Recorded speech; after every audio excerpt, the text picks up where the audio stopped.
This week on Hey the Parents, we talk about an age-old tradition of fighting between siblings. Whether it's borrowing something without asking, eating someone's leftovers, deciding who controls the TV, or just a simple misunderstanding, it's time for us to work it out. And of course, we talk about what happened when we were younger, what we see with our own kids, and what the supposed experts say. Because it's three of us and all of you. I'm Michael Haidt. I'm Sara D. And I'm Mike Levine. Kids don't come with a handbook, so we need your help. Where do babies come from? Where do you think they come from? Is this a kissing book? Mama! Mama! What? Hi. I learned it by watching you. There are no rules in this house. Not like a regular mom. I'm a cool mom. We sent them to the best boarding schools. We hired the best nannies. We did everything right. Hey, Mom! The meatloaf! No drinking, no drugs, no kissing, no tattoos, no piercings, no ritual animal slaughters of any kind. Together, we can rule the galaxy's far-flung sun. This is Hey Other Parents, an honest, messy, imperfect show for raising kids. Hey, welcome back. It's us again. Hello. Hello. Hey, Sara D. So it looks like it's just the up? two of us this week. Our dear friend, Mr. Levine, Mike Levine, he is he's got little sickness going through the house. So we're gonna two man it, do it. What is that? I don't know what he's saying. We're gonna collab. A dynamic duo. A dynamic duo. With our powers combined. Like those people, Donnie Marie. Right? So I was even thinking of the what's the superhero thing with the rings with the Wonder Twins? Oh, Wonder Twins activate. Let's do that. Woo-hoo. All right, Wonder Twins activate. So Mike Levine, this episode's for you. But it's just two of us, but that's okay because we got a lot to talk about this week.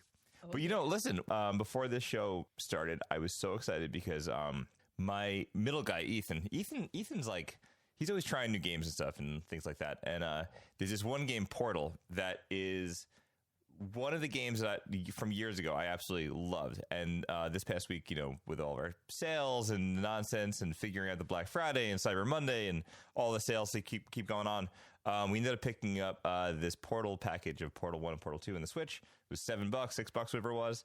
And I'm like, yeah, why don't you try it out? And he's like, all right. So he's easy going. And he absolutely was loving it. And it was the coolest thing to watch my middle guy play a game that I played in the past and just watch this is what I wanted to happen to Star Wars. I wanted to enjoy Star Wars and watch his reaction, or their reaction, Jacob and Ethan, to everything that was going on. But because of how common in pop culture and everything is, everyone knows now before you watch Star Wars that Darth Vader, sorry, spoiler alert, that Darth Vader is Luke's father. So oh my gosh. I know. So I never got that situation where it was the jaw dropped on the couch. So this is really cool because this is kind of I guess what people are what they talk about when they watch their kids see a movie like that without knowing what happens. So it was really cool to watch his face and him starting to see how the game unravels and how the whatever the story beat and everything else. But it's cool. It's a game that is it looks like a first person shooter, but it's not really violent. You have to have this portal gun where you could put an orange and a blue little circle on a wall, and you could walk through it. And it's kind of a puzzle game, which is really cool. It's really funny. Cool. A robot's trying to kill you, and it's ultimately, I guess it does sound a little violent, but it's a fun game. It's definitely worth checking out. And then my guys. Speaking of this episode, my two older guys, they just finished up with a Taekwondo test. My middle guy Ethan, he finally got his Bodan belt, which is the one that comes before black belt. But he's been working on this test for a year, so he's been doing his brown belt. Practicing. He ended up getting a fracture at one point, kind of lost a little bit of his steam, and he started kind of getting his, he started getting more into it and kind of getting, through it. And it was definitely a struggle. There was a lot of fighting in the house. We were just trying to keep him motivated, and that was definitely a true test in parenting to try to try to keep him motivated while all the same time watching this kid just ready to throw in the towel. My older guy, he's been really into it, got the second tip for his black belt, but for whatever reason every kid's different and you can't compare. But this week, my friend, I think we are talking about fighting in the household, fighting with the kids, the craziness, the hecticness, is that a word? Whatever goes on in the house. And I think like I am so looking forward to talking to you about it because when when it comes to older kids, I constantly am always like, Sarah, what do we do? What do we do? What happens next? What do we do? What happens when the kids are older? How do you get through this? Usually I'm like, oh God, I'm like, buckle in, buddy, because it gets even like weirder as they start fighting more and more. It does, because like we had this thing where we went to we celebrated afterwards because it was a big deal. It was a big deal for Jacob. Like, we don't want to like downplay that, but like, going from one. So the way Taekwondo works is like you get a black belt and it feels like that's like the end game until you start to watch other kids doing this. And like, it's really kind of like, it sounds weird, but the black belt is almost like the beginning of it all. Because you go through all this as a kind of like learning, and then you get to the black belt, and then like the black belt is really where it kind of cranks up. We didn't really know that going in, but now obviously as time goes on. So you go through, you get your black belt, and then you, instead of getting new belts, what happens is they put like these things called tips, like tape onto your belt. So like once you get your 8th tip, and every one of those tips is a test. Every once you get through your 8th test, then you could get your next like stripe on your black belt. So it's almost like a new complete series of tests. So not to downplay it, was definitely, he did a great job and this, that, and the other. But so, and then, getting the Bodan belt, going from one color to the next, it feels like a bigger deal before that. So we ended up going out to lunch with our friends Mariko and Dave and their daughter Holly, who also tested for a tip. Also, it was very funny because like Ethan was like, he's cool about this lately because he knows how picky he is with food. So we went out to get this barbecue place, Dang Barbecue in Long Island. And we kind of knew going in that he wasn't going to totally be happy with it. So we kind of like, I don't know if this is the right thing to do. We kind of were like, all right, we're going to go to this place. We're going to go with our friends. We're going to have some fun. And then later in the weekend, because we know that this is not your jam, we'll just order in and you could pick what we're doing. And we're like, maybe that's the way to do it. Maybe that was not good parenting. I don't know. But he ended up he picked ramen noodles on Sunday and he was super happy about it. So he got to feel special. We kind of made it about him. But like we knew it was going to be a fight. So this is what this episode is about. This is about that was good. I think maybe that was the right thing, I think so. Right? So gotta compromise sometimes, What's it like in your house? Do you feel like it's like a little hectic, a little crazy sometimes with the kids? Oh man, let me tell you, like sometimes Sophia now is in high school, so they're like more distant from each other in terms of like she's busy, she's doing all her homework and stuff like that. But they always seem to make time to still get into squabbles. And that's I remember that with my brother, when we were younger too as well. Like as we got older, the fighting stopped, but then like when we did see each other, it was like, oh no, we have to make up for all the time that we haven't seen each other. That's nice. Isn't that sweet? That's like I guess that old line of like distance makes a heart, grow fonder. It definitely works with siblings. I'll tell you that much. Yes. Because my sister and I are pretty similar in that, but we're gonna get into that a little later in the show, right? So we're gonna start out maybe with going back, flipping time back, going back to the getting a time machine. Yeah, get into the time machine, getting our what was I almost said tube socks. Getting our, we were probably wearing tube socks. We probably were, right? Getting those little, with your Monday, Tuesday, Wednesday, Thursday, Friday underwear out, and you're ready to rock. So we're going back, baby. Yes. Oh yeah. My Little Pony. Let's do it. Hira and She-Ra. Oh man. Oh man. No, not Hira. He-Man and She-Ra. Oh, you know what? Maybe you just developed a new character, Hira. Hoorah. So now I have to tell you, this is really cool because obviously, both of us kind of having different experiences, but having siblings of the opposite gender, this is kind of fun because I get to I'm like, oh, maybe that's what my sister was thinking. I'm not like you are my sister, but you are my sister from another mister. This is going to be kind of cool. So, all right. So you mentioned Barbie. All right. Now tell me if this sounds like you or your experience with your brother in some way. But there's a bigger age gap. So I am 4 years. There's a 4-year gap between my sister and I. She's older. I'm younger. And all I wanted to do was hang out with my sister. I guess I must have been the annoying sibling. I'm not sure if I expressed that the right way, but I had He-Man and I had G.I. Joe, but He-Man was my jam. I loved He-Man. I had for 1 year for the holidays, it got Castle Grayskull. Super excited. And even had the snaky guy one, the Skeletor's place, where I don't know who lives like that. It was like a snake the size of a truck. Anyway, so he lives in this rock, and so I have this stuff.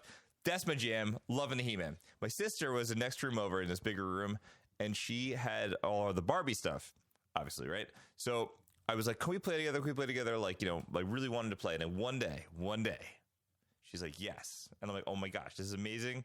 We're going to play together. I'm going to get my figures. Oh, I have to come to your room. Of course I have to come to your room. I'm the younger one. So I come to her room. I got my He-Mans. I'm like, ready to do this. So all of a sudden she pulls out the Barbie McDonald's playset. And I'm like, how are we going to war in this situation? She's like, we're not going to war. We're going to lunch. So sit down. And now I am just like, oh, man. And then, she had this McDonald's playset where like, it was like McDonald's that had the brown trays and like the little burgers that went together. And like, I could picture that. I don't picture all of it, but I remember that stuff. And like, we would laugh because like now looking back on it, we would laugh. But like at the time I was so mad because I thought we'd finally have like a moment of war or something with fighting. And, and it was just, it was an epic battle between all your dolls. Order 14, He-Man, your burger's ready. You're like, pardon me, where do I place my sword in this establishment? Sir, please leave your weapons on the side. You really can't bring in your swords into this place. That's hysterical. Did you guys have like... Oh my God. So just a little background story. I don't know if I mentioned it before. My brother and I were adopted. And so our age gap is like only 3 months.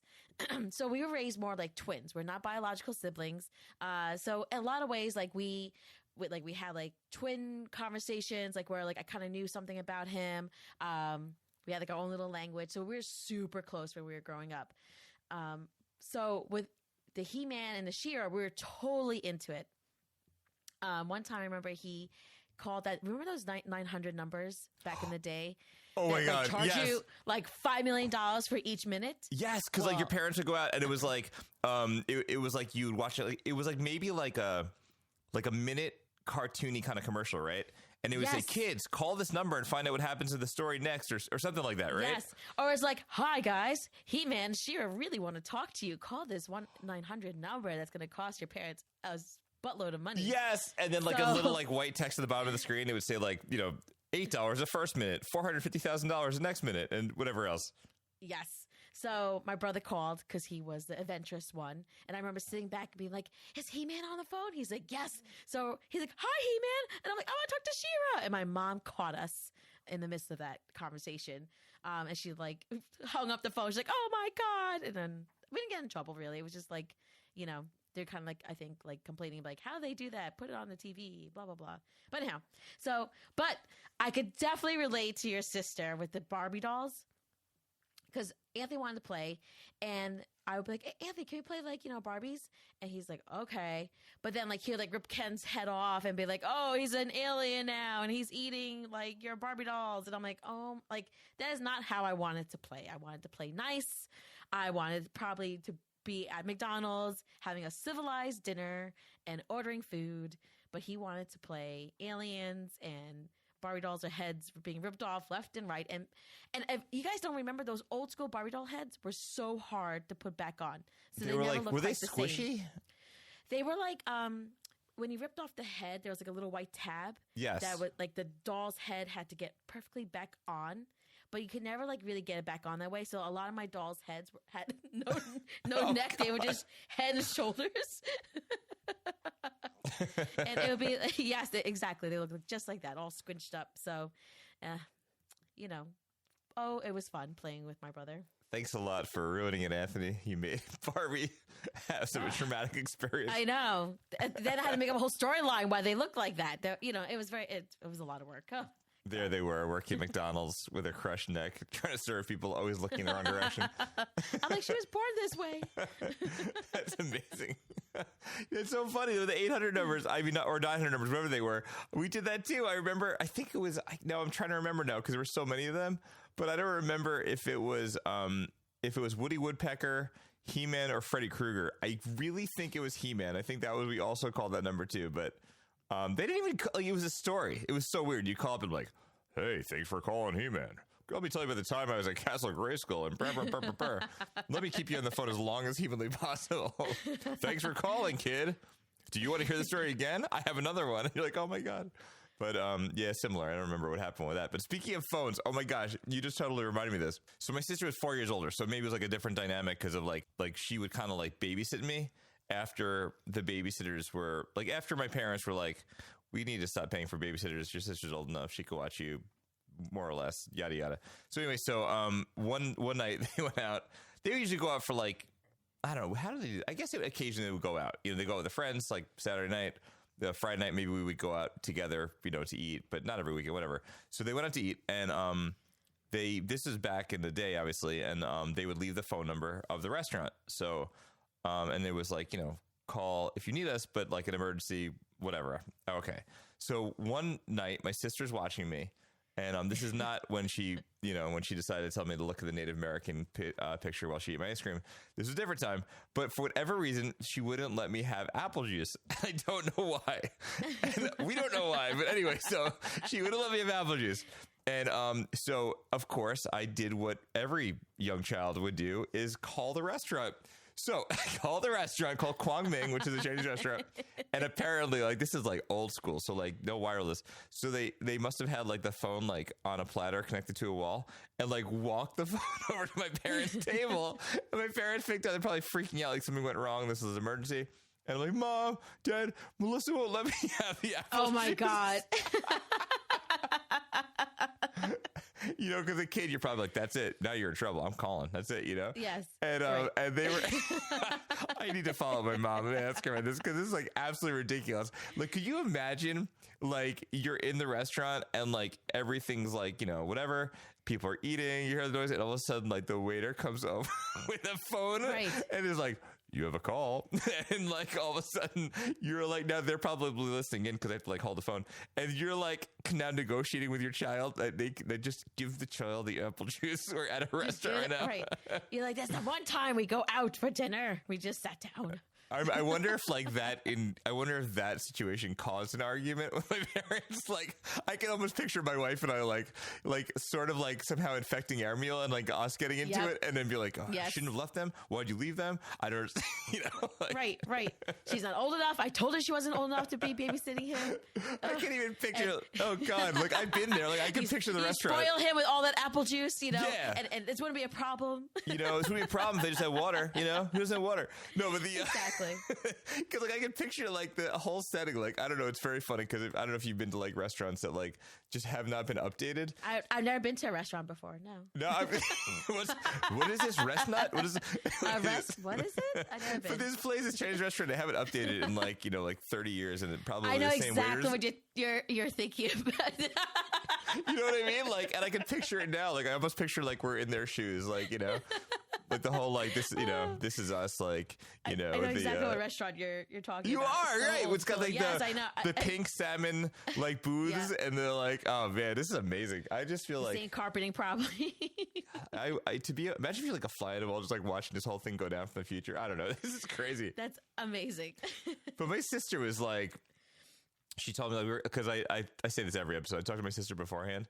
Like, I always want to like be like, what's your perspective? Like, what do you think about it? This is why I'm having so much fun talking to you, because I'm like, what's the perspective of like the females of the brother? And it's like, I mean, it just it's brothers and sisters, whatever. But I wonder if it's like a different dynamic, because like I have having just all boys, but like growing up that way, growing up with a sister, it's like so different. And she like, I remember one day like she was like, it's very funny because like she would always like she messed with me and torture me as like every siblings would, and she would like, she told me this, I don't remember this, but maybe I was really young, but she was like jealous of the attention, which is probably very normal, and she would tell me to throw toys at her.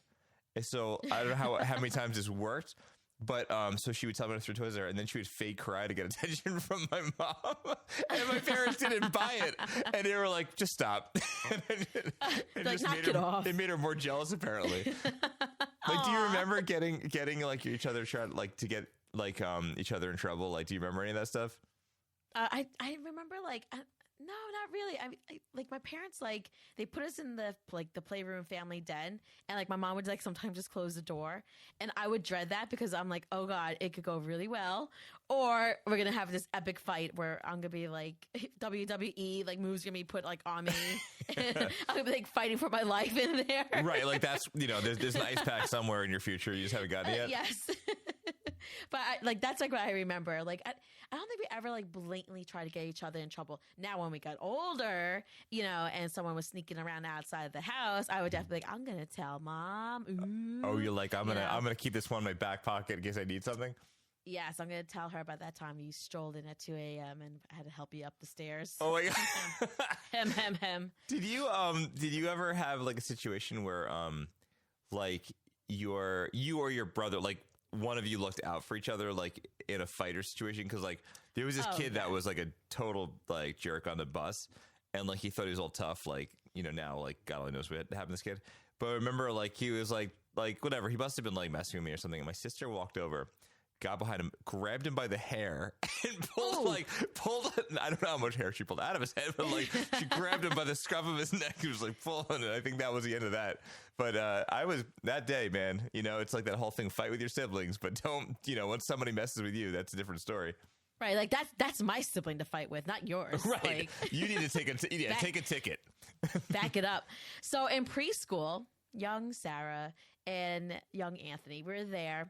And there was a boy, and he was getting picked on a lot. He was being bullied. My brother and I apparently didn't participate in the bullying.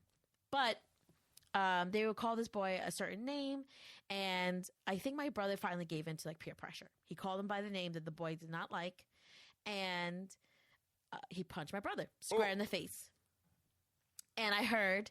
because I was like probably on the other side of the playground doing my own thing, and I see my brother with a bloody nose, and they whisk him away to like the nurse's office. So I stepped up to the boy. I was like, you punch my brother, I'm gonna punch you right back. And I swung right at him, and I gave him a bloody nose. Apparently, no way.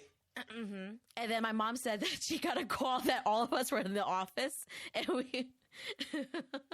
And so she had to talk to like all the parents were there, the teachers, the principal was there. Everyone had to talk about like how we don't hit each other, we don't call each other names, And like the poor kid probably was so frustrated. My brother was probably the one that like the straw that broke the camel's back. But I wasn't having that. My brother was not going to get punched and have a bloody nose, and the kid was not going to walk away unscarred. Oh man, I mean, you got to look out for your siblings, right?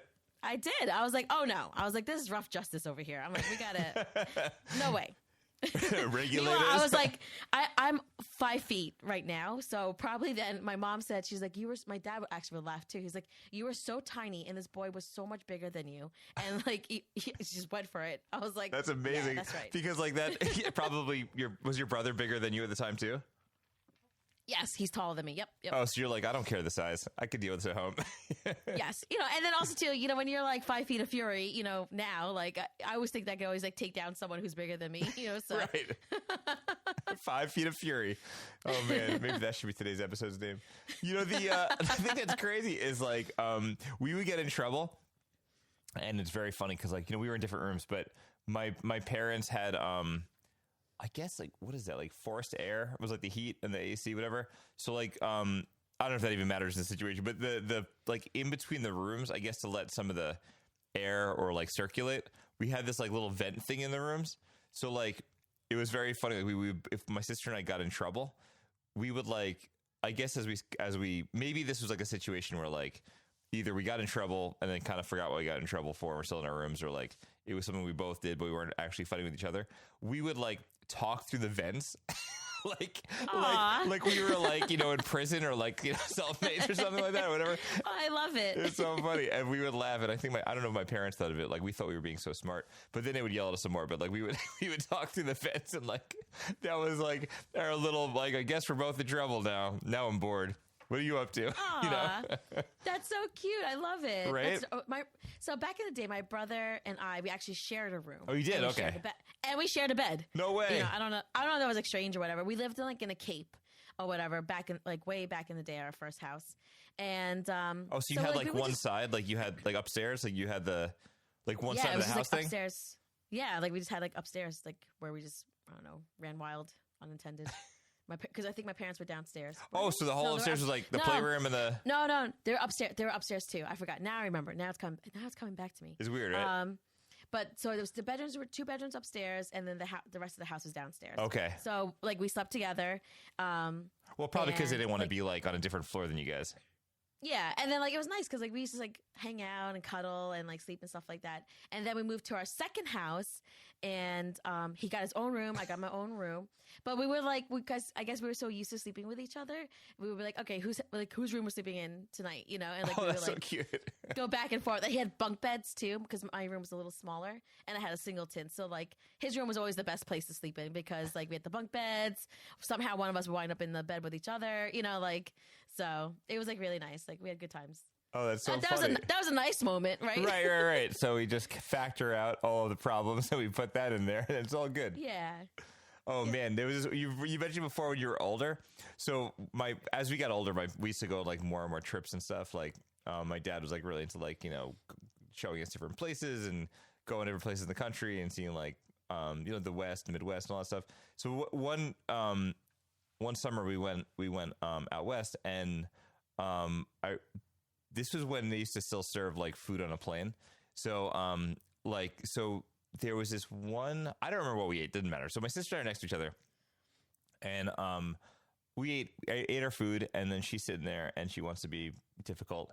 And so I already ate my food and she's holding this brownie and she's waving this brownie in front of me. And I don't know what I was like, I'm not putting up with this. So like, I think I shocked her. I just grabbed that in her hand. I threw it in my mouth and ate it. And she was so mad. Oh but my what's God. so funny is, like, what are you gonna do? You're on a plane, right? So we get home, and obviously after a big trip, no one's cooking. There's no food in the house. So we went out to the diner or whatever else, and I think I must have gotten like a double burger, like New York, it's like burger patty nonsense, whatever. And I remember getting home from school because she's 4 years older than me. She got home earlier, and then like she's like, "I ate your burger." And it was just like, it was like oh that. My God. That's a level of the vindictive. Like, that's how you do when you're older. It's not like you fight, you punch, you hit. You just like get even. So it's just very funny that like, and I deserved it. I totally knew I deserved it. Like, how mad was I really going to be at the time when I knew what I did? And I was like, well, she's right. Aww. Spoken as a younger brother. Yeah, like I knew what I did. There was no question that I was wrong in the situation, but That's hysterical. That is so funny. I'm trying to think. Did my brother, like, we ever get, like, back at each other? I don't know. It's either, like, we were epic battles or we got along with each other. The one thing that really caused us to fight a lot, though, was homework. Because we're in the same grade, but we were in different classes. But they would give, like, the same exact homework, like, every night. Like, the teachers, I guess, were on, like, the same schedule. They kept everything even. Because there were, like, two other sets of twins. And, like, we were, like, twins but not. So, there were times like I was like the good kid. Like I came home, I did exactly my little 30-minute break my mom gave us, and then I went straight to work. And then I had the rest of the day to play, and like hang out and do, I don't know, God knows what.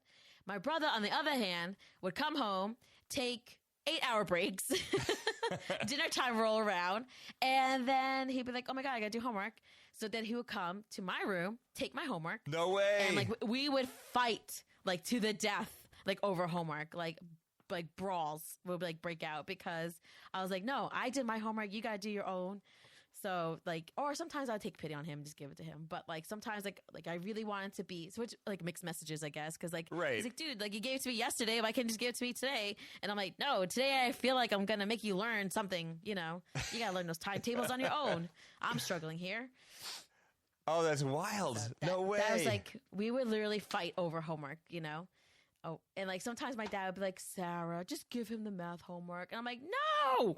No way. And they're like, Dad's like, I can't deal with this anymore. Just give it to him. Yes, because my dad would just be like, it's 9 o'clock. I don't want to do math homework. Right. Like if it was like give him if it was 4 o'clock in the afternoon, like no way. But at this point, he's been so worn down. Right. It's like look at Tuesday. He's got 3 more days of this. It's like, I can't do this anymore. He's like, please, and then like, they always yell at him like, you need to come home. You need to do your homework right away. But man, that was like some epic battles we used to have over homework for sure. You ever like call him up, your brother, and be like, Anthony, 7 times 5. Like, right. Let me quiz you. Do you know what an adjective is? I have a list of papers here that I know that I did. I'm not sure if you did. We have questions. Right. You never handed that project, That's so wild. I think because I had an older sister, like when you're younger, you don't get grades. Like, you get like letters, whatever else, or check marks and smiley faces. I had this teacher that she called it it was so funny. This teacher, Miss Stanforth, I don't know how I remember this. And she said that like if you do, she had like a little British accent. Like, if you do well, I'll put a Ziggy on your test. And I'm like, Ziggy? Like for real, like the character Ziggy? And it wasn't Ziggy. It was like a weird little swiggle mark. I'm like, man, this lady doesn't know who Ziggy is. This isn't the same thing. But so I would get these grades, and my sister would get like number grades. So like I remember watching her like having a really like, you know, my parents get all upset. Like she had like, you know, 70s, whatever else. And like, you know, it was just a different dynamic. So like, you know, just being the younger one, just watching and seeing it all go down. Like, I guess it was different because like, you know, as a kid, you probably have like how, you know, why are you not doing good? Or like, it's probably really annoying to hear like, you know, whatever else, that interaction that I probably should not have been part of the conversation, but I was just there with my little ears listening to everything, you know? So it's a different dynamic, I guess, with the older sibling, younger sibling kind of situation. Yeah, well, then for us, it was like the comparison because... Oh, right, right.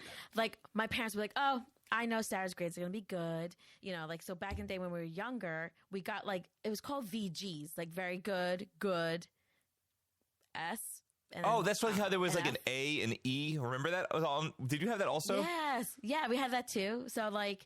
So I would always get VGs and Gs, you know, because I was excellent. I was a good kid. Oh, and maybe there was an E for excellent, perhaps. I forget. Whatever. Anyhow, my dad and my mom would always be like, oh, Sarah's report card, you know. Then they would always like tease my brother. And maybe it wasn't the best thing, but I could see where they're just having fun. They're like, oh, God. Always compare with your children. That's always a good thing, right? So my dad would be like, oh, Moron. He'd be like, Moron. He's like, let me see my son's report card. Oh, my God. Let me see. Okay. And then he would make a big deal out of it. And, you know, but they never like stress grades like over, like they're like never overly stress grades. Like, oh, you must get like 80 A's and B's or anything like that. They just kind of like, you know, it is what it is. So, but with my brother, it was always like satisfactory. Right, right. Needs some help. You know, like behavior wasn't so great sometimes. So, you know, meanwhile, I was like, see a teacher. Right. Meanwhile, I was like, la, la, la, la. Like, I was like, perfect.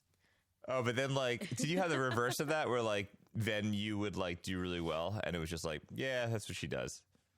Yeah, so that then, you know, as I talked to my therapist about this, you know, like, yeah, definitely, I would definitely sit there and be like, well, what about me? Like, I did good. Why can't I get some fanfare over here? You know, right? So, like, you didn't automatically get the, you know, the good grades. It took a little effort, right?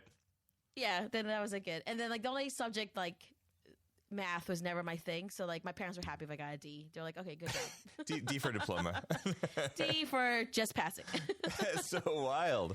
Oh man, I remember one time when like I remember it like as clear as day because I don't remember if like this was, you know, like, you know, siblings, whatever else. I remember my sister did that thing on my arm, like Indian burn. I guess they don't really call it that anymore, so it doesn't seem really appropriate. But like, so you would take, you know, this is not an instruction manual how to hurt people, so disclaimer report. So my sister take her hands on my arm and move them in two different directions and like twist the skin. Yep. And I remember there was one day specifically where she tried it and I was like, oh, that doesn't really hurt. And I just smiled. Yep. She's like, well, this is the day that I can no longer pick on my brother. I was like, aww. You know, it's very funny. I must have been in like a middle school or something like that. Whatever. It's so ridiculous. No, we used to do that to each other too. I don't know. Like, I think just like try out all his like moves. I guess he was going to try out on his friends. He'd be like, okay, come here. I found out this new like cool thing, how to like hurt your arm. Oh God. Or let me see how strong this wiffle bat is. Come over here. Let me just double check. I just want to try sweeping the leg. And if that doesn't work, I want to try the crane technique and kicking you in the face. Let's see if that's right. He's like, I want to lift you in the air and I want to like knee you in your stomach and see what happens. And I'm like, okay. I can fly. We're gonna play. We're gonna play Peter Pan right now. We're gonna see if you can fly. Right. And after you're done beating me up, can we please play Barbies? That's all I want. I know, man. That's all I wanted. That's the saddest little thing ever. Like, sure, I'll get beaten up, but if it's worth it, because I get to play with you. Can we just cook in the dollhouse and you be my husband who's normal one day? Please. Can we just have a calm? It'd be funny if like talking like an adult. Can we just have a calm evening without the children fighting in the dollhouse? And you not somehow be adopted by aliens and come back as an alien. You know what's funny too? We talked about this like, you know, with our grocery store episode. How many times, I swear, like, we don't need to go into this, but like, how many times did the cereal prize cause a fight? Holy schmolies. That was like every weekend. Yes. Yep. And like you said, like you could see someone had rummaged through the cereal and has gotten the prize and they were hoarding it somewhere.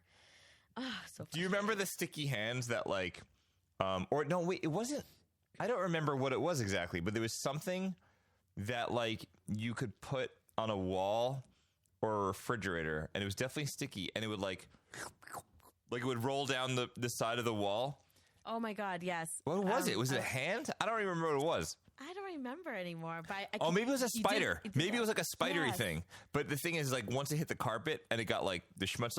Once it got like the fuzzy whatever all over it, like as everyone's house, like you touch fabric, whatever. Yes. It didn't work anymore.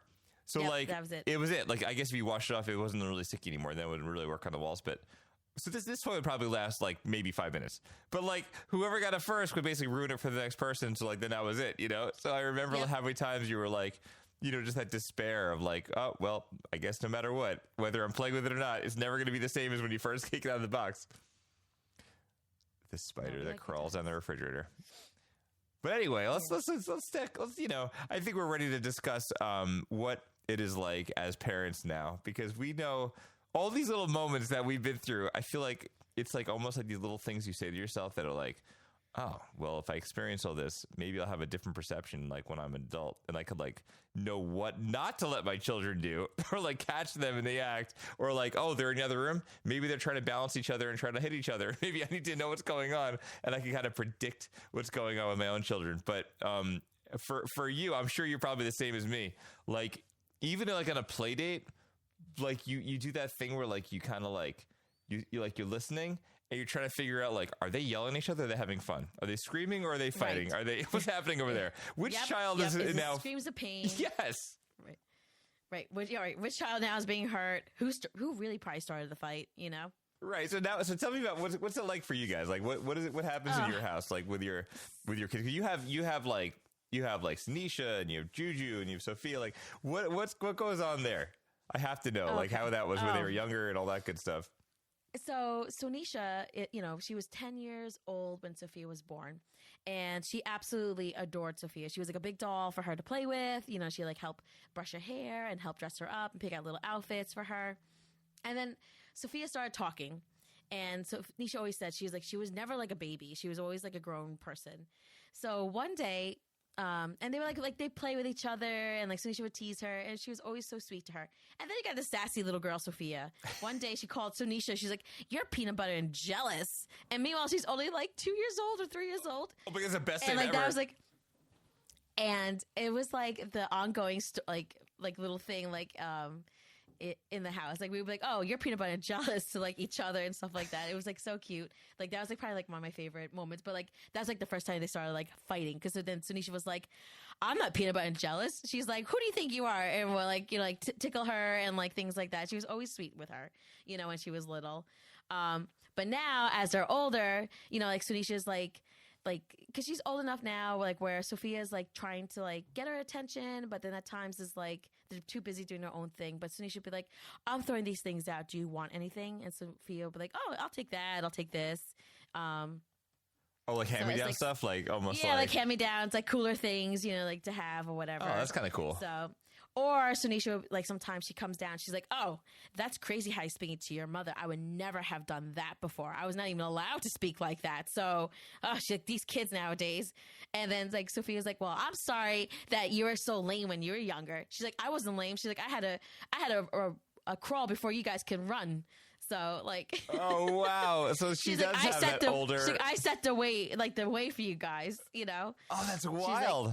Because she's like, they didn't know what they were doing with me, so she's like, you guys are lucky. She's like, I had to take all the experiments that they were trying on. Poor Sunisha. Oh, that's funny because that's like almost like my sister, like how she would be like the trailblazer, and I would like just sit back and watch, you know. Yep. That's cool to experience that. That's really nuts. Like my Jacob would Jacob was so excited when Ethan came. Like, you know, we took a picture of him on his lap, and they were like there's like a 3.5 difference in years, and he like, you know, after a few months he was like, "When can he play with me?" And we're like, "Dude, it's like, you know, it's gonna be like till he's like at least a year or so, like you know." But like Jacob would, I think maybe that's just like what happens with siblings. Like Jacob would oftentimes speak for Ethan, and I think that happened a lot. Like that, it just kind of almost like whether we intended to or not, it almost like vindicated him as becoming like the third adult in the house. So like he would definitely speak for him a lot. I think like when Ethan got a little older, I think he got annoyed by that. And because Jacob got so used to like, someone would ask a question and Jacob would like be like, oh, so he like, yada, yada. I'm like, dude, let the child speak, So that was a big change, I think, in our house. And I wonder if that, that's just like siblings doing what they do, right? But it's funny because there's definitely like a control thing that goes on between the kids. And you can kind of see it. No, that totally is. Like Sophia is a mother hen to Julian. And like Julian be like, he's like, you're not my mom. Only my mom tells me what to do. But Sophia, so it's like Sour Patch Kids. Sophia and Julian, like there are times that Sophia's like, I made Julian breakfast, lunch, dinner, like she takes care of him. She makes sure that he's doing all the right things. And then there's times that they're fighting, he's breathing the wrong way. He existed. Oh, like you're annoying me. You're humming, you're tapping, you're singing. You're humming, you're tapping, your nose is clogged up. Blow it already, And poor Julian, he's just so sweet. But he's a mess. He's just like, he needs a little help with the life skills. Well, that's funny because like there's a difference. Is like it's like almost like what Julian's doing isn't like intentional. Like he's not doing anything to like go out of his way to annoy anyone, but Sophia's annoyed by it. So like she's so annoyed by it. She's like, if this was my son, I would never let him do this. I would never let him have breakfast without brushing his teeth first. She's like, because he smells, You're like, great. So you're critical of our parenting and you're also critical of your brother. Thank you so much. Exactly. And then so I'm like, excuse me, Missy, like that's my kid to mess up. And then I'm like, and then second, I'm like, yeah, your dragon breath is killing all of us. Please go upstairs and brush your teeth. And you're like, when you get your own kid, like, wait, we're not going there. Exactly. It's crazy. Like we cannot let. So Jacob and Ethan, they share a room. So like we have, our house isn't all that big, and also we have like 2 rooms of the kids' rooms. And when we had just Jacob and Ethan, then Jacob started. We would just call it the nursery, whatever. It's the smallest room now. We don't call it that anymore because we have little kids. But the smaller room is where Jacob would be. Then he got moved to the bigger room, and then Ethan took the crib and all that. And then when Noah came along, we had to do something. My wife was so freaked that like if we had a girl, we were like, we're gonna have to move. How are we gonna do this? Thank God. Right. So we so we ended up getting a bunk bed. And then naturally, because Jacob was bigger, we were very nervous of like Ethan going to a bunk bed on the top. So whatever. So they're in a bunk bed. So like they've been together since I guess like Ethan was like 3-ish, and then Jacob was like 6 or 7, and that they've been together, and like that's pretty much like all they've really known for the most part. Like Jacob obviously remembers a time when it was simpler, but they it's very funny because like in one way, like Ethan, I see that with him specifically, he does not want to be alone.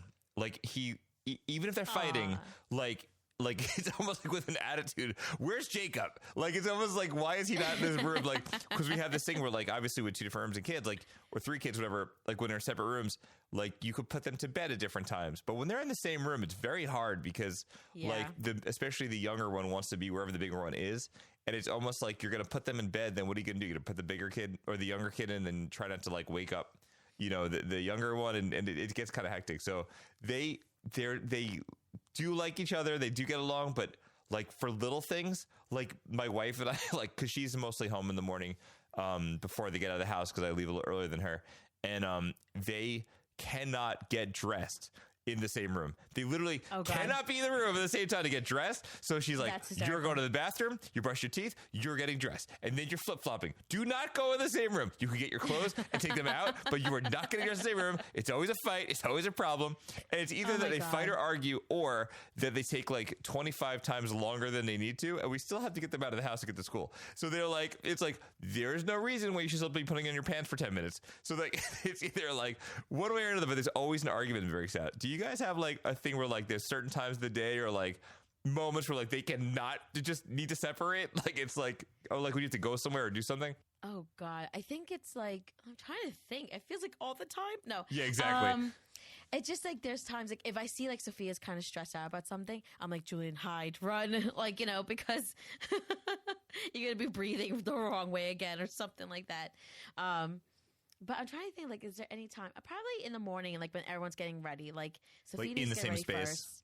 Yes, like, and they're not like necessarily in the same space, but like sharing the bathroom is always an issue. Or like brushing teeth like, and stuff, or like getting ready, doing brushing their hair. teeth, getting ready. Do you have things like one that. sink in your bathroom? One like, sink. Yeah, Yep, so us one too. We don't sink. have like, we're not like, Yeah. we'll just go to the 4 sinks. No, but we have like one sink. So like, they're sitting there like brushing their teeth, spit's going everywhere. It's like, it's a whole Yep. thing.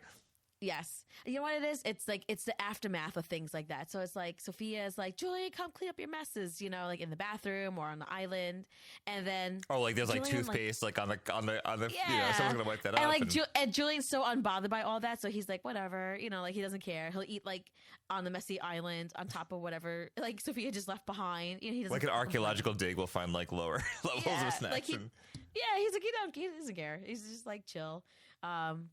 But like Sophia, like one time I can think of a time where we have like extra food stored into the garage, like on the little racks and stuff like that, because we redid the kitchen and I lost a little bit of pantry space. So Sophia likes these like little Maltas from like Goya. So one time she had dropped a bottle in the garage. It's it broke. She cleaned it up, but she was sitting down on the couch and she's like, Julian, go get me a Malta. And he's like, no, you do it yourself. And she's like, you're right there. Go get me a Malta. And he's about to go in. She's like, wait, I dropped a bottle in there the other day. Put some shoes on before you go in there. And he was like, okay. And I was like, that's so nice and evil all at the same time, where you're bossing him around, but you also want to make sure he wasn't injured. Right. Like, and then, of course, she says, like, offhanded, like, sarcastic comic, like, well, I don't want him injured, and then I don't get my Malta. I was just going to say that. She's like, well, if I hurt the help, then I'm never going to get my drink. So as you play the constant game of siblings of, like, while you're up, you're like, yes. I'm committing to, like, sitting on this couch until the other person gets something. They're like, while you're up. Exactly. While you're there. I was always up, I guess. There's like some like exactly like Julian's always like there were some endearing moments like lately, like Sophia was telling me about a story about her and a girlfriend that had like a falling out, and I'm in the car with Julian by myself the other day, and he's like, oh, so how come Sophia's not friends with so and so anymore? And I'm like, how do you know about that? He's like, Mom, we have conversations at night when you guys are sleeping. And I was like, oh, I'm not that you guys talk about like real things. Like, you're like, I want to know, but I'm glad that you guys are talking, so I'm just going to take part. I'll just take ownership in knowing that I won't know everything, but it's nice to see you guys getting along. Yes, even though you guys fight like cats and dogs during the daytime, but it's nice to see that they chit-chat at night and have these little conversations. It's fun. It feels like so much about control, doesn't it? Like, it sure is. It feels like it's not about anything. It's really just about control. Because I feel like with my guys, like, it's like Ethan always uses a word like, we're trying to teach him to use like the right language, because like sometimes he'll be like, Jacob's attacking me, like attacking you. Like, could you be clear about what's actually physically happening right now? Not that like there's this grandiose moment where you have been attacked, like, did he hit you? Did he poke you? Did he punch you? Did he brush past? Because like for a long time there would be this thing where like, they would like, almost like as if you needed like a security camera to see what was going on. Because they would like, Jacob would like get annoyed with him and then he would brush past him, but like purposely kind of like banging into him. So like these little things, and like it was hard to like gauge like to what degree, like it was more of like, you're just annoying me, or was it like, did he just check him into the room, like into a wall, like, right, so right. Like little things like that, like you have to try to like get the right language, like what actually happened. But it's always about control, because like it doesn't matter if like I think they use the word fair a lot, like what's fair, what's not fair, this, that, and the other. And I feel like Ethan could be given, like, I could take out like a ruler and and a protractor, and I'm just gonna name math tools, I don't know why, and cut a cookie in half so that it completely weighs the same amount, is the same size, and he'd be like, it's not fair. Like, I don't think Not you're fair. using that word properly. Aw, they're always talking about that, like, where Sophia's like, when I was younger, I wasn't allowed to do that. I'm like, oh my gosh, like, or when I was younger, I was more independent. Julian's a baby still. But is he? Like, oh, sorry, Miss Maturity, please come teach us. Right. Do you feel like when your kids are like, I feel like, because like we mentioned control, I feel like sometimes like it'll happen where like it's about like choosing a board game or playing, or like just sitting down and actually playing some sort of game, like whether it's like, just being silly and wearing costumes, or playing a board game, or like just the idea of doing something together, where like one person will like say like, okay, we can spend part of our time doing this and then maybe part of our time doing that. And there always feels like there's like an imbalance in their head about like when one thing should end and the next thing should start. And we try to like just get them to commit to like finishing a thing. And sometimes like that's definitely a subject of arguments because like one kid didn't feel like they finished the game, whatever that means. Or like they just like didn't get their time or they played like 5 minutes of this one thing, but then like, you know, maybe it really was half, but in their mind, it was like, we just got started, you know? Right. Oh my gosh. Yeah, we had that too. It's like, well, this game took longer because it's just naturally a longer game. Like, you know, and who would have thought like, tic-tac-toe would have taken only 30 seconds, you know? I know. Right. Like, okay, so now we're done. Next time, choose a better game. I don't know. Like, but yeah, everything like you're trying to be fair. But I think we try to stress like that. Like, well, you're a different kind of person and he's a different kind of person. You know, like he's, you know, like Julian just, I don't know. Maybe because that's how we raised him. He's a bit forgetful sometimes. He almost burnt down my microwave, you know? Like that takes a little effort for that sort of thing to happen. That makes talent when you burn instant ramen noodles in the microwave and put it for 30 minutes instead of 3 minutes and you blacken my microwave. Wow. Versus Sophia, who is always very responsible and was like cooking and making eggs for herself at like grade 3. You know, like she was like 9 years old and she was making herself food. I can't trust Julian with the stove. Like the other day he was trying to put the stove on and I'm monitoring him and he's putting almost his whole face by the fire. And I'm like, Julian, you're going to burn your eyebrows off. Please back away. You're like, I don't believe anything like this, but you're going to be the first child in our family to be eating a raw diet.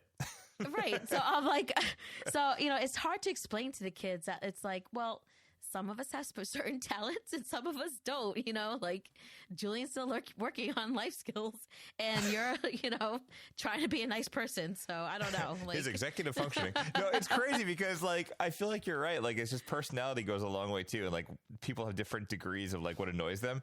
So like, it's like sometimes it's like the reacting to the moment versus reacting to just a person just having a different personality than you are, you know? Yeah. But do you have, I feel like when you guys, you notice that like, you know, there's something to brewing and you're like, don't go near her. But I feel like there's times where you get home or like you're in the car and you could tell they're already annoyed with each other. Like they're too close or breathing each other, whatever else. Mm-hmm. And like I've had times where like I get inside the house and I look at them and I'm like, Jacob, you go to the back, Ethan, you go to the front. I don't want you near each other right now. Like you need to get them to like decompress before you even deal with them.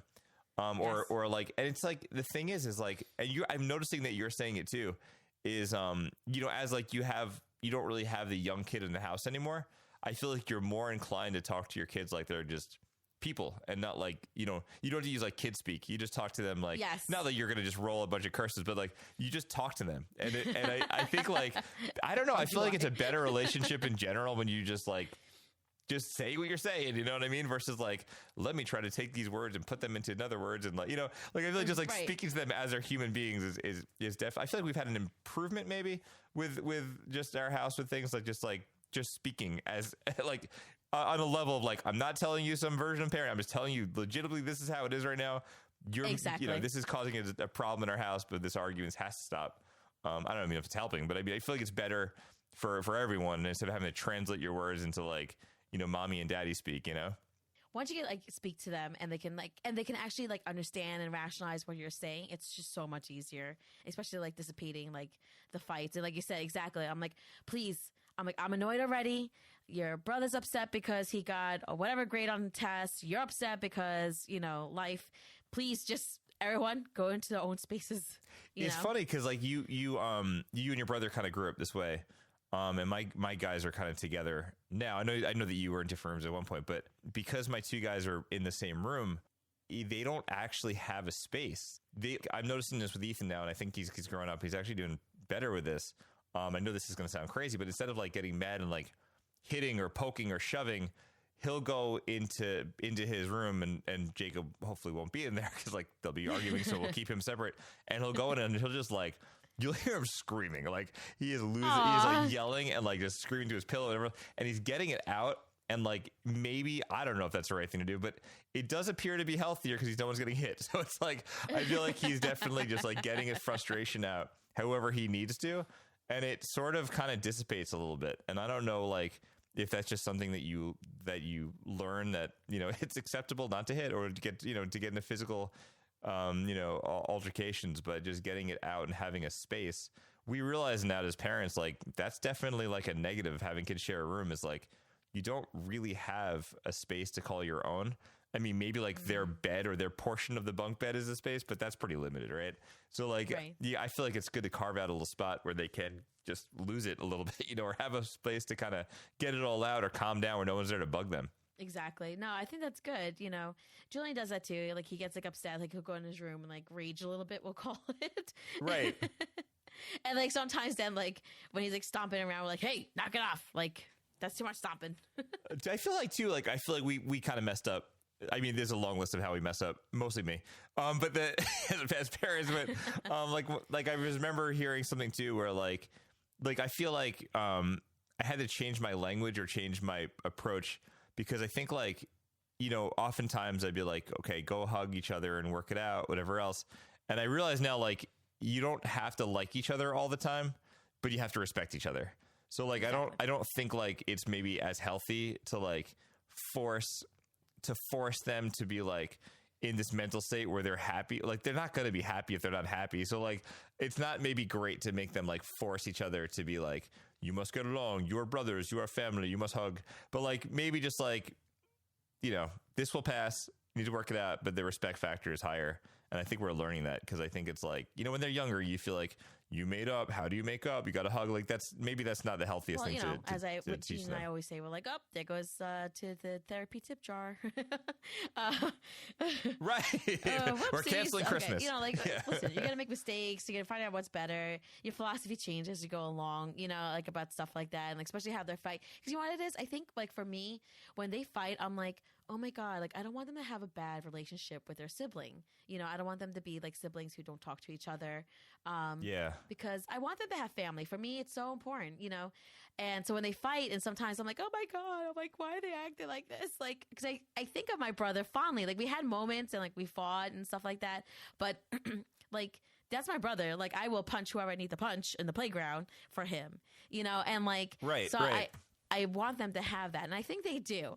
I think like as parents, we have to make sure that we don't like let that like all these dumb small fights of like, you're ugly, you smell, you're dumb, again, the way to think that like they're not gonna have a relationship. I think like you said, it's like the biggest thing is like it is good to make them apologize, but then also too, it's okay to be uncomfortable, and like be a little angry.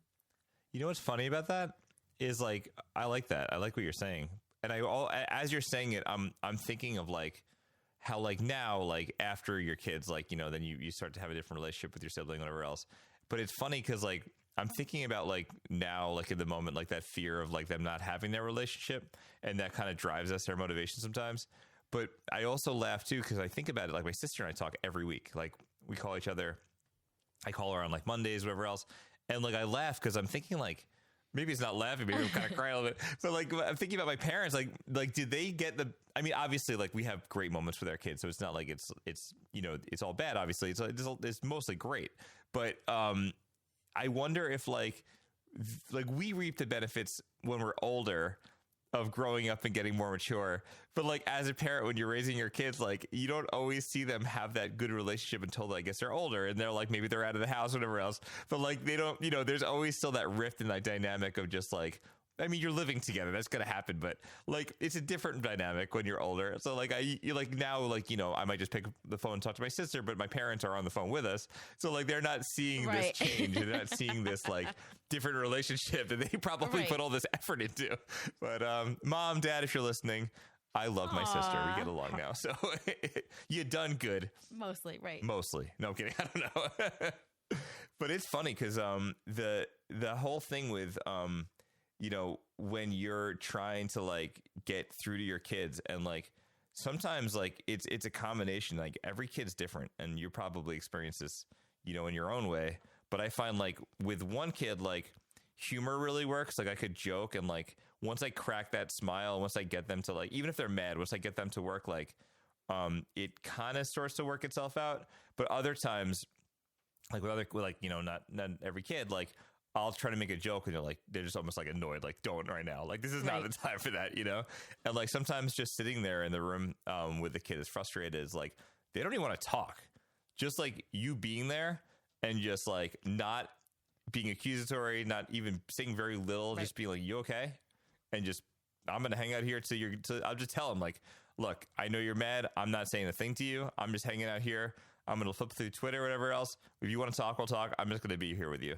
And like, I think that sometimes is good because like it just shows that like you don't have to always be the one to like offer advice when it's unwarranted. But I think like it's just nice to know that like they see that you care because you're there with them.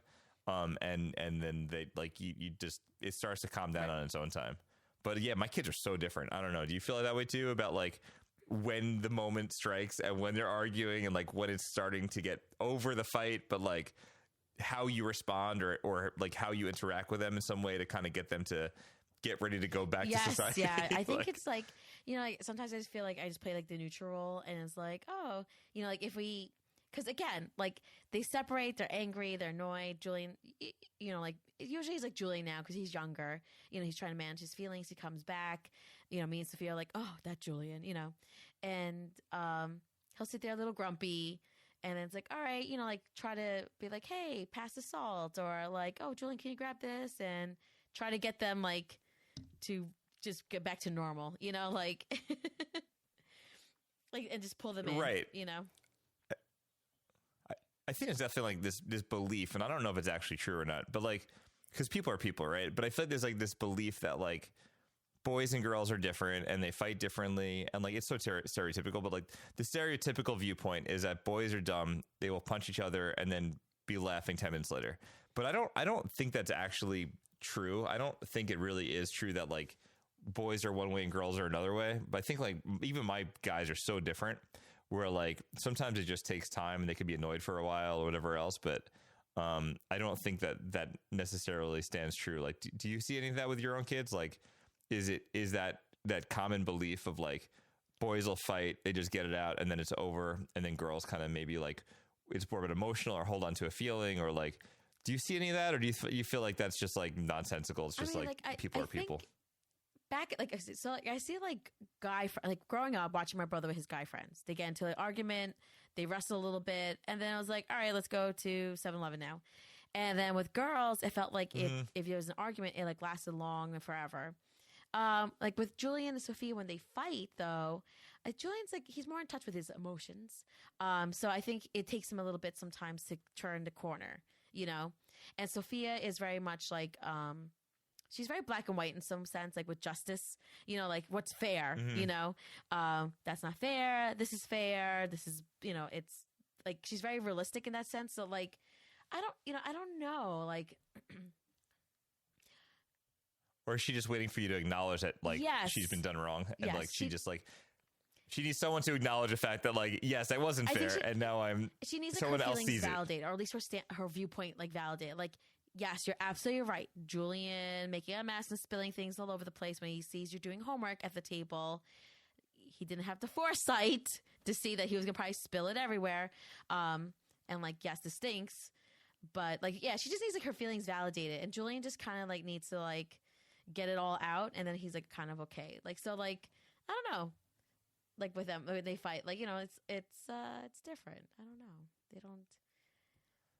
Sometimes we go after. Sometimes we're like it's almost like the I can't think of the wording for it, but it's almost like you're chasing the side effect and not the main problem. Like I feel like sometimes what we'll be doing is like we're so concerned with how loud and the screaming's getting that it's not even about the fight anymore. It's just like trying to get the screaming to stop.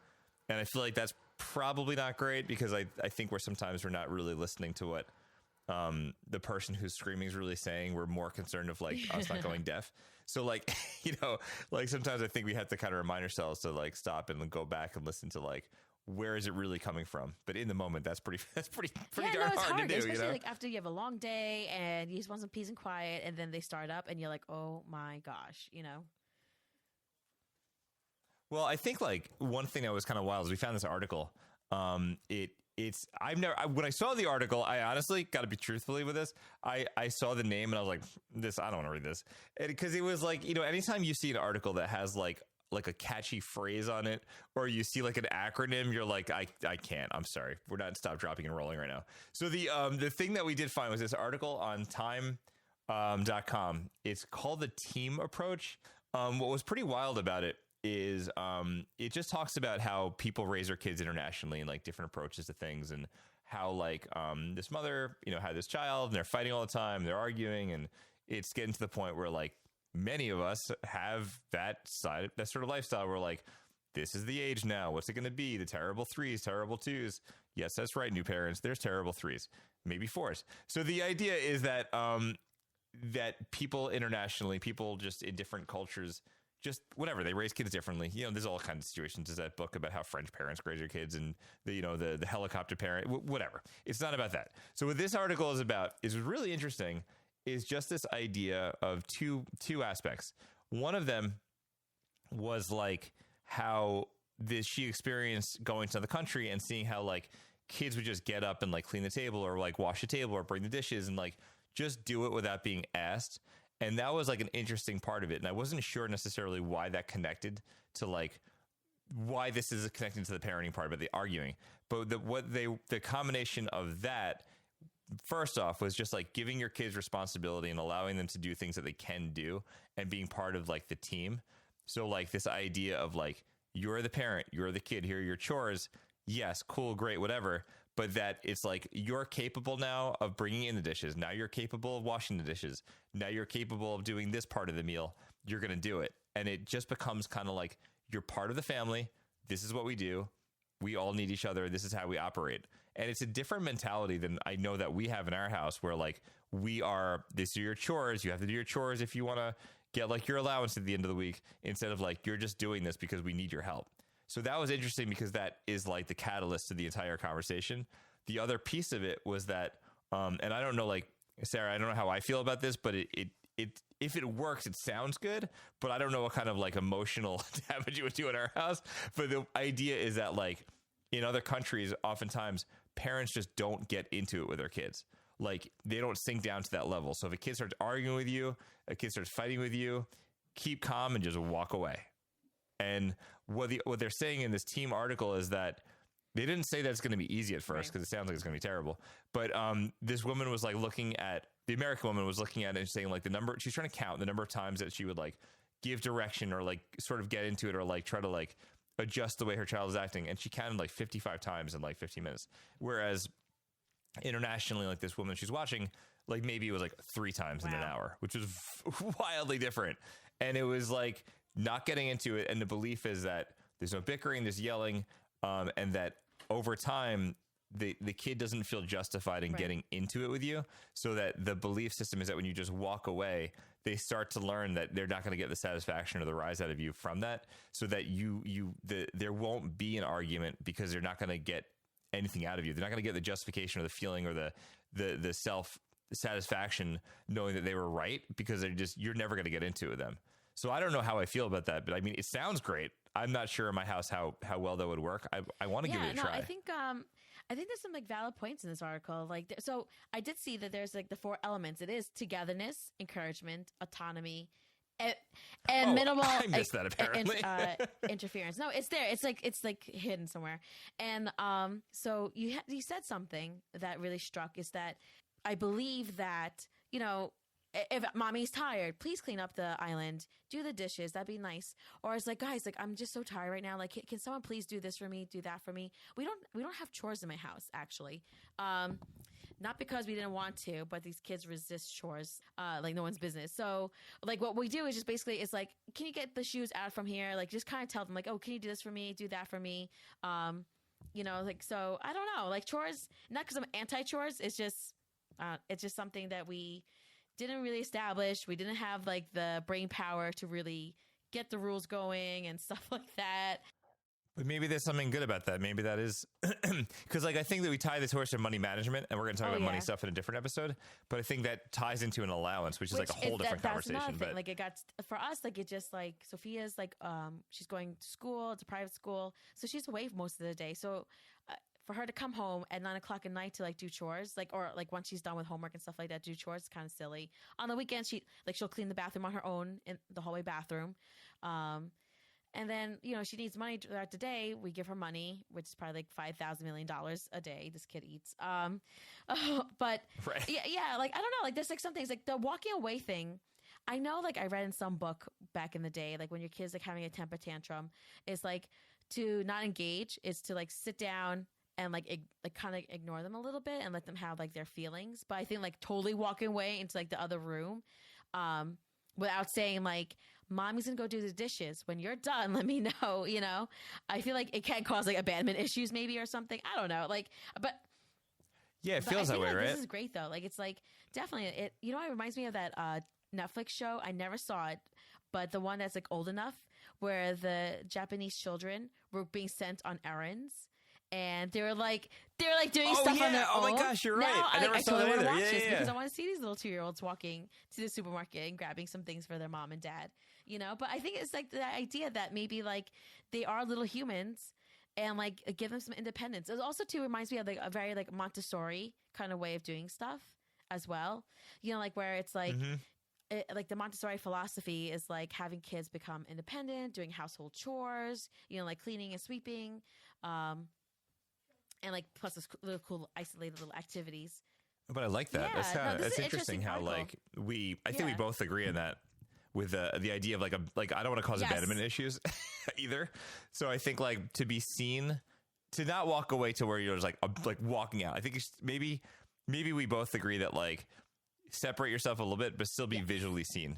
Like somehow, I'm not sure what visually not seen is, but yeah, so but still be seen so that like you're not like peace, you know. But it's like I like the idea of walking away when someone's not talking to you properly, because I think that shows that I'm not going to be talked to this way. Teenager though is like right. I think from the stuff that I've seen and read and try to put into practice is like luckily, you know, for the most part, Sophia. If she's upset or something like that, she doesn't like scream and yell. She can get a little sassy with the mouth and it's like, hey, watch that. Like, I'm not like, all right, now you crossed the line. I'll tell her, you know, like she said a joke or a sarcastic remark or I'll be like, oh, that wasn't cool what you said to your dad. You know, like you need to apologize for that. Like I don't necessarily walk away from her when she's like we're in a disagreement or something like that, you know? But I do call out any bad behavior we're kind of seeing like, oh, wait, whoa, like, that was good to express all your emotions and you're upset and stuff like that, but you just said something that it's not okay, you know? That's good though, because that's like she's in a different place, right? So maybe because of the stuff you've done earlier, you've built to a place where like you're not going to yell at each other, where like you could acknowledge it and just be like, we're done with that, you know? Well, I don't know about you guys, but this is a wild topic, and we'd love to hear from people at home if this is something that they've experienced. If you have a question or comments for us in this topic, or a parenting story or fail that you experienced, you could definitely contact us. Maybe even tell us about an upcoming birthday we might mention on the show. If you want to do that, you can leave us a message on our voicemail line at 559-375-KIDS, 559-LAY-KIDS, LESKIDS, or you can check the phone number in the show notes if you want to call us on that wildly hard to remember phone number. You can email us a show at heyotherparents@gmail.com. A little tip, keep it short, keep it weird, and we'll likely read it on the show. We already have a couple emails coming in. We're going to use those very soon. And we can't get to everyone, but we'll try to get those, keep them close by like we will for future episodes. And 3, you can join us on Instagram, Twitter, at Hey Other Parents. We'll try to keep you up to date with show info, polls, more. If you have questionable parenting moments, please take a picture. If it's appropriate, we might just include it in our feed. And you could always take a look at our feed with some ridiculous posters or AI images that we put together that encapsulate ridiculous moments or things we talk about in the show, because we have to entertain ourselves here. All right, so we're back for Parenting Unplugged. Time to unplug. Don't forget, you'll be a better we if you take care of me. Sarah D., what did you have for this week? Oh, so I mentioned in another episode about Tell Me Without Telling Me. It's a really cool game that we're like obsessed now with. We brought it to like a Friendsgiving. We used it for Thanksgiving, and then we brought it to a game night, and everyone like loved it so much so that like one of our cousins actually bought it because he was like, "This is great." So it's like a mixture between like charades. You gotta like either rap also too, like you could do like a freestyle. You could do it's awesome. Describe something with one word, like one syllable words. So like cat, mat. You want to say scratch because that's 2. Scratch, is that 1? syllable, no, scratch one. So Whatever. like, and then, syllable, right, syllable. syllable. Yeah, that's okay. And then it's like, oh, like that's like a cat pole or something like that, you know? And so, or you can like act out stuff. And I love the game because there's the version for everyone, and then there is a black packet that has an adult version. So Thanksgiving, we didn't open the black packet, but then all the other nights where there was just adults only, we opened the black packet, and it's pretty wild. Some of the things I'm gonna say, you know, if you're a little prudish, yeah, maybe that's not for you, but it is hysterical to see people acting out, trying to rap things, trying to say things in one word. We did a girls against boys kind of thing at a game night. Oh, that's awesome. So we had a really good time. I definitely recommend this game. If anyone wants to play, again, it's family friendly and then it's adult friendly as well. Oh, I like that they tell you that you don't have to buy a separate package for, you know how like some games have like the kid version, the adult version, you have to buy like 2 separate boxes or 2 separate games for it. That's cool that they give you both. So no, it was good. It's a good game. Good job, guys. All right, I like it. I'm gonna check that. I really want to check that out because I liked some similar games we talked about, but that sounds really like a lot of fun, especially when the grown-ups are together. That would be nice for change.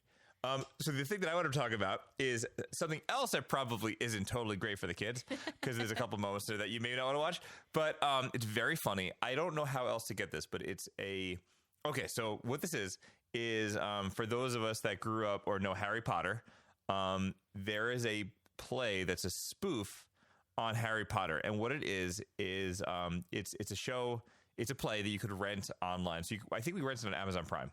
So it's called Puffs. Okay. So I heard about this. I'm like, what the heck is this? So my wife actually ended up going to see a play at our friend's school where they actually put this on the high school students. They must have changed it a little bit because it was a little bit more inappropriate on TV, which is more fun to watch as an adult. But anyway, it's called Puffs. The name comes from Hufflepuff. Okay. So the idea behind the show, and it's really pretty funny, is that it's a story that takes place during the time period of Harry Potter at Hogwarts. But it's not about Harry Potter. It's about what's it like growing up as this third-rate Hufflepuff, where this guy in whatever Harry Potter's school or his group of kids, whatever what's he, Ravenclaw, whatever it is, he always gets the best, or everyone cares about Harry Potter. What happens to Harry Potter? How he's the chosen one, saves the day. And then you got the Hufflepuffs that can barely cast magic. They're big about getting like, could we just get 4th place? Could we get 3rd place? That would be nice for a change. And very funny. And it's basically, it's a comedy, and it goes through the 7 years at Hogwarts with being a Hufflepuff and just dealing with being like sort of the loser, but embracing it and that being okay, and like what that would be like. And the grandiose best thing that happened to the Hufflepuff was this guy Cedric Diggory that came along that was going to make everything wonderful, and then he dies. So like it's great. You will laugh your butt off, and I loved it. It was probably like 2 hours. We rented it for like $4 on Amazon. Oh, sounds awesome. I think they give you like, what do they give you, like 48 hours to watch something? Yeah. I think if you rent it once you start it, you know. And I loved it. I think it was great. So I think if you like like that sarcastic kind of like maybe British kind of humor kind of thing. It's not British, but if you like that kind of humor, like, for example, like Harry Potter, Ron, and Hermione are all played by one person. So like this person's dressed like Harry Potter, and she's carrying around like a broom with a red broom. And like that's like Ron. So like they'll talk to the broom and stuff like that, and it's so funny. And like, for example, like the Battle of Hogwarts, and everyone's dead and dying. Like, Harry Potter just walks over and like steps over the dead bodies, and it's like, too big deal. They all died for me. So like it's very, very funny to look at it from the different perspectives. So I think it's definitely worth checking out if you want to laugh a little bit. If you want something that's not like episodic, that you need a big commitment of sitting down for like 9 episodes for like 3 weeks or whatever. 2 hours, enjoy it, pop it on, throw $4 at it, and check out Puffs. I think you guys will enjoy it. Awesome. Now I want to play your game, and you're like, I want to check out Puffs. No, I know, right? So, right? Okay, so I think that's going to do it. We're out of time, I think, for our episode on kids fighting with your kids. I don't know. Why can't we be friends? We'd like to take a special moment to thank our listeners and tip jar supporters for donating to our show. If you want to help support the show to allow us to keep making episodes like this, we do have a tip jar set up through Stripe. That's just like, a typical Venmo app. Listen to our show notes. Members get access to a bonus episode each month. If you have time, we would greatly appreciate If you're listening on the Apple podcasting app, or if you have it, just scroll down to the bottom where it says ratings, reviews, rate the show. It helps more people find the show. We appreciate that, of course. And we can't wait to explore this parenting thing next week with you and Hey Other Parents, because there's 3 of us, and all of you in this case is 2, but we'll have 3 next time. And don't forget to hug your kids and charge your Chromebooks. That's going to do it for me and Sarah. We will see you next time. Bye-bye. Bye-bye. Bye-bye. Bye. Hey Other Parents is produced by Mike Levine, Sarah Desirines, and me, Michael Haidt. I edit and mix our show. Our intro voice recording was done by the one and only Coltrane. If you like our show, we hope you'll consider going to our show notes and supporting us through our Stripe tip jar, and consider becoming a member. Doing so supports us and gives us access to an exclusive Hey Other Parents each episode each month. Find us online on Twitter and Instagram at Hey Other Parents, or send us email at heyotherparents@gmail.com. Thanks for listening, and we will see you next time.